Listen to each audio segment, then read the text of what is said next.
Welcome. My name is Joseph Anderson, and this is RM University's 90-Day Jumpstart program. Today is day 50. And today I want to ask you the question, are you hungry? Now, you might be thinking, Joseph, I just had breakfast, or, it's too early to have breakfast. I don't mean that type of hunger. I mean, are you hungry? Are you driven? Tony Robbins says that comfort is the death rattle to success. We've got to stay hungry. We've got to stay driven. President Hinckley talks about how right now is the time period when the competition is increasing. The level of competition in the workforce is increasing. And you've got to stay hungry. You've got to stay driven. You've got to stay persistent to be on top. So where are you at right now? Are you, whether you're in work, whether you're in school, are you at the top half? Are you in the middle? Or are you at the bottom? So let's say if there's the top 20%, the middle 60%, or the bottom 20%. So in other words, you just getting by? Are you okay? You average? Are you killing it? That's going to make all the difference in your life. I went on talk to one of the administrators in the church, and he had an incredibly busy schedule. And I asked him, how in the world are you able to complete this schedule? And he said to me, Joseph, at the time I was back in school, he's like, you're learning it right now. You're learning how to balance your schoolwork, your work, and all these other activities that you're involved in at this time.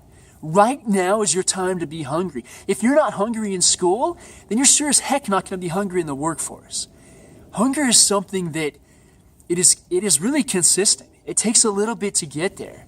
When you look at most famous athletes, any athlete in any field is easily in the top, has beaten 10,000 or more people to get there.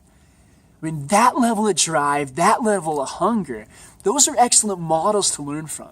I want you to think of your favorite athlete, your favorite star athlete. One story that comes to my mind right now is that of Kurt Warner.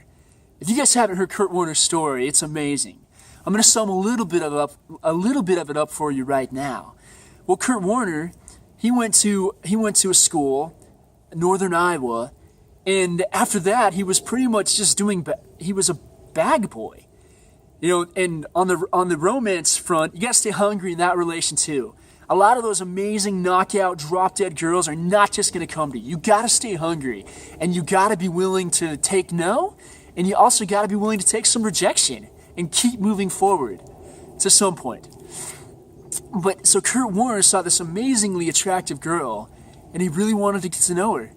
And he had to really persist in that, but eventually he did get to know her. He married her, and now he's incredible in that area of his life. But while he was doing bags, he also went and he was playing arena football. And from that, he kept working and working and working. So he went from playing at a small school to playing arena football to finally playing for the St. Louis Rams. And I could be wrong on this, but I'm pretty sure he won a Super Bowl while he was there. And then he went on to the Arizona Cardinals and did some great things there as well. And if you're thinking, I haven't been hungry in my life, I can never get there. No, you do get there. What would make you hungry? What is something that you want right now more than anything in the world that you would give almost anything for? What is it? So how does your hunger affect that? If you're not hungry, are you going to get that? Let's say you want to work for one of the top firms in whatever field you're in. If you're not hungry, are you going to get that? But speaking of that, I've heard of amazing stories of how in a lot of top firms, they start you at the bottom. A lot of them start you in the mailroom. And they see how driven and how hungry and how hard you'll work at that in order to get to the next level. And it's from those people that are willing to put in the extra hours, they're willing to go the extra mile, that at times are willing to do weekends. I'm not saying to become 100% work focused, but there are going to be times that you're going to have to sacrifice other things. That is part of life. You get to make choices. You don't get to choose your consequences. As it talks in 2 Nephi, we are free to choose. So make sure you're choosing the right things.